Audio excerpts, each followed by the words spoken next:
In the grand halls of the Interstellar Council, the tension was palpable. The Lord Adjudicator, her numerous eye stalks retracting into her head, signaled the start of the proceedings. The humans knew that this gesture, interpreted by the body language translators, was one of condescension. The Pra's counselor, tall and slender, bowed respectfully before beginning his walk, his stilt-like legs giving his gait an elegant sway. "Your Lordship," the PRA's counselor began, his voice calm but firm.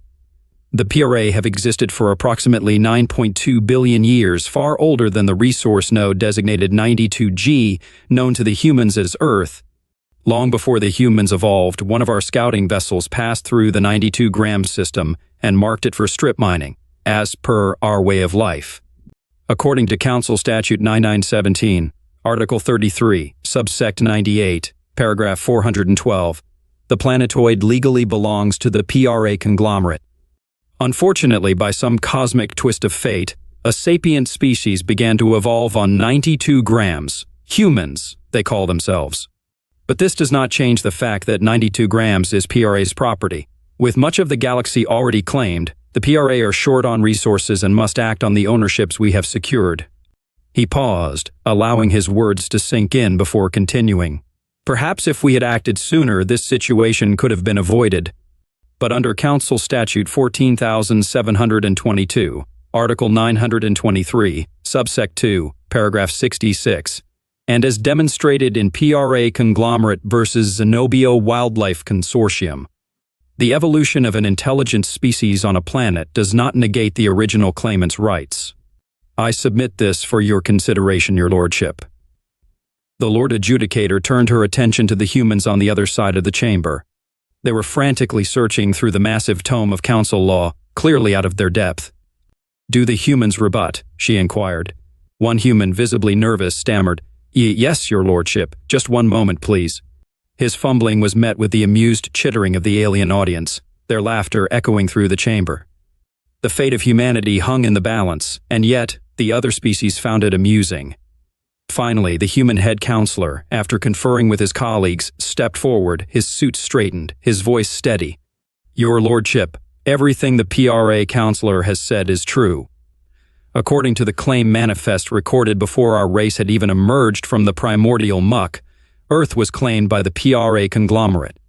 By all legal accounts, the planet is indeed theirs."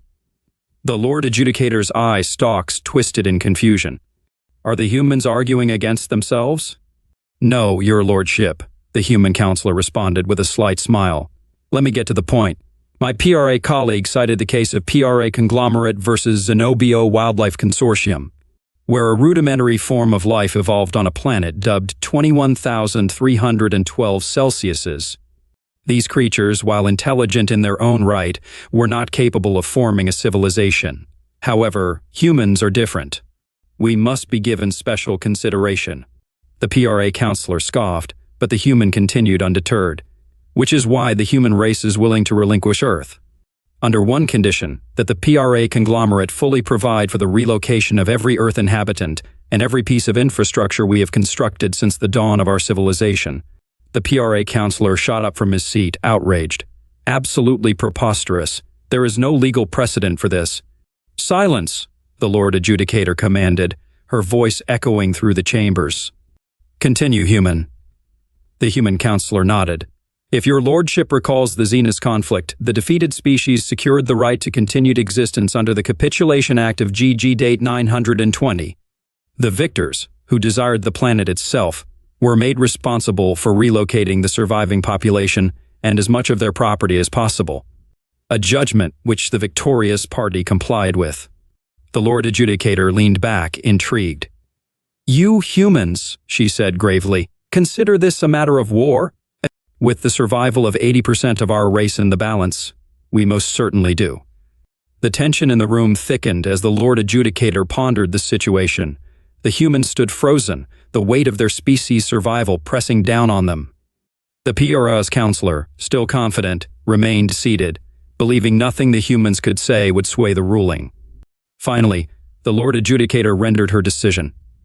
"The court rules in favor of humanity. Under the Capitulation Act of GD 920, the Pra Conglomerate is found responsible for the relocation of humanity and all of its holdings from Earth. The chambers erupted into a dull roar as the crowd reacted.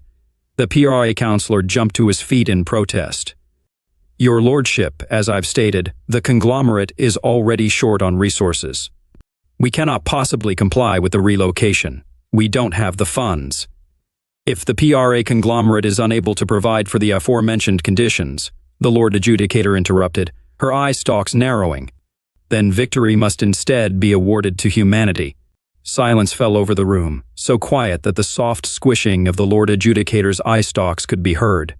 The Pra counselor felt the eyes of the crowd, the humans, and the Lord Adjudicator upon him. He sat back down, defeated, his mind racing for a solution but finding none. The Pra Conglomerate capitulates, he finally conceded, his voice hollow. Ownership of 92 grams is relinquished to humanity, and so, without a single shot fired, without a single life lost, and without a single ship leaving port, humanity had won its first interstellar war.